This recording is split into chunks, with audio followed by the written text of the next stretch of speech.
Bismillahirrahmanirrahim. Assalamualaikum warahmatullahi wabarakatuh. Bersyukur kita kepada Allah seraya mengucapkan alhamdulillahirabbil alamin. Bersalawat kita kepada baginda Rasulullah sallallahu alaihi wasallam seraya mengucapkan Allahumma shalli ala sayyidina Muhammad wa ala ali sayyidina Muhammad. Rabbi shrah li sadri wa yassir li amri wahlul 'uqdatam min lisani yafqahu qawli. Amma ba'd. Sahabat rumah dakwah yang dirahmati Allah Subhanahu wa taala, ada suatu kisah di mana ada seorang ateis datang pada seorang muslim. Dia menanyakan 3 hal.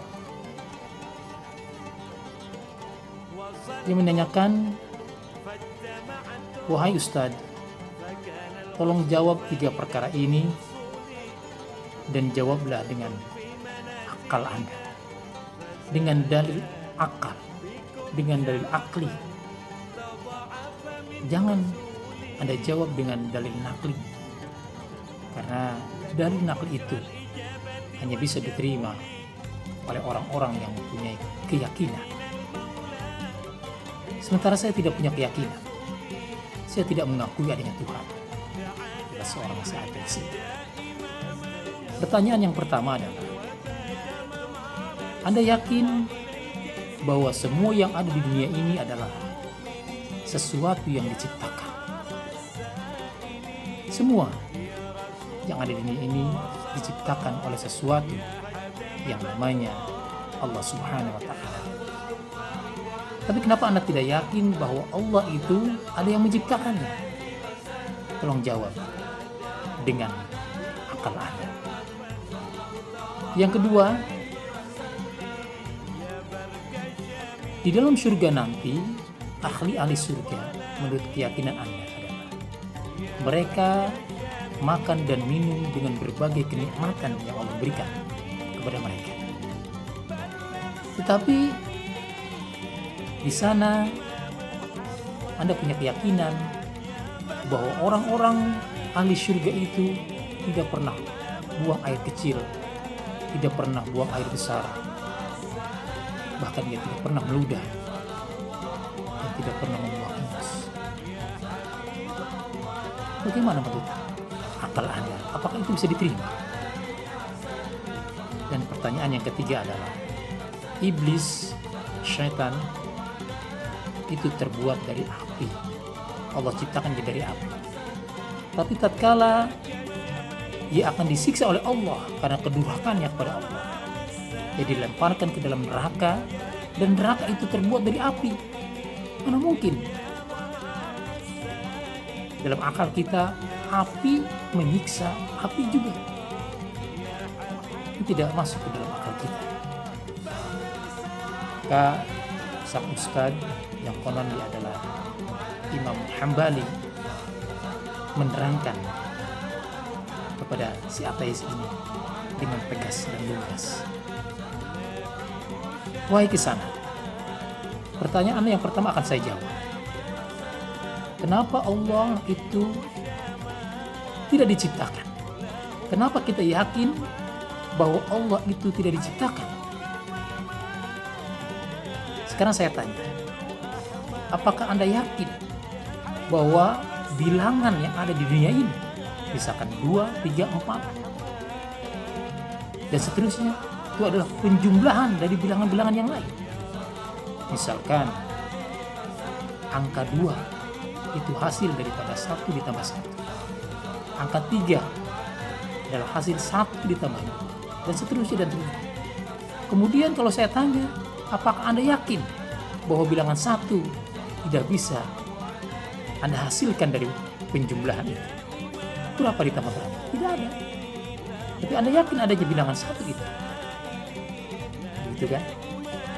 Jadi kenapa harus susah?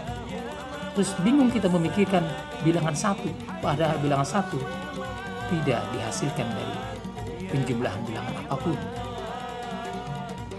Itu jawaban yang pertama.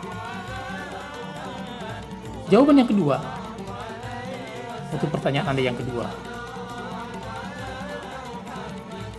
seseorang ahli surga, di dalam surga nanti Allah berikan rezeki, Allah berikan nikmat makan dan minum, tetapi mereka tidak membuang air kecil ataupun membuang air besar.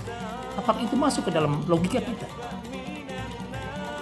Sekarang saya bertanya, pernahkah Anda mendengar bahwa seorang bayi di dalam kandungan, di dalam rahim ibunya itu, ia mendapatkan makan dan minum melalui ari atau melalui plasenta yang ada, yang menempel kepada janin dari itu. Dan setiap makan, setiap ibunya minum apa saja yang ia makan dan minum, itu pasti si jabang bayi pun menerima makan dan minum itu. Tapi pernahkah Anda mendengar bahwa sang jabang bayi itu buang air, baik buang air kecil maupun buang air besar di dalam kandungan ibunya? Tidak. Dan medis tidak pernah menyatakan bahwa sang bayi di dalam kandungan ibunya itu buang air besar maupun buang air kecil. Tapi medis mengatakan bahwa ia makan dan minum melalui saluran ari-ari itu. Kenapa kita tidak yakin bahwa Allah juga bisa menciptakan ahli-ahli surga nanti tidak pernah buang air, baik buang air besar maupun buang air kecil? Dan jawaban yang ketiga atas pertanyaan Anda, apakah sakit si iblis ini jika dimasukkan ke dalam neraka, padahal neraka itu terbuat dari api juga, sebagaimana iblis pun terbuat dari api? Kata sang imam ini, sini mendekat. Kemudian tidak disangka-sangka sang imam ini menempeleng, memukul pipinya si ateis itu. Wah, apakah Anda sakit? Wah, sakit sekali. Ya, tentu sakit. Padahal pipi Anda terbuat dari kulit. Tangan saya juga terbuat dari kulit. Tapi sakit. Begitu juga iblis nanti.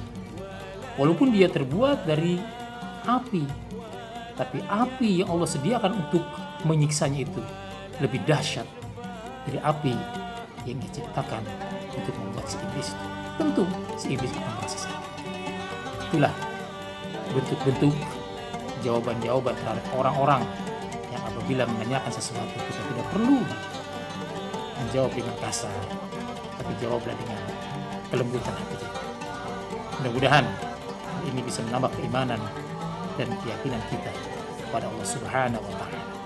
Kebenaran datangnya dari Allah Subhanahu wa Ta'ala, khilafan dan kesalahan datangnya dari diri saya sendiri. Hadanallah wa iyyakum ajmain. Assalamualaikum warahmatullahi wabarakatuh.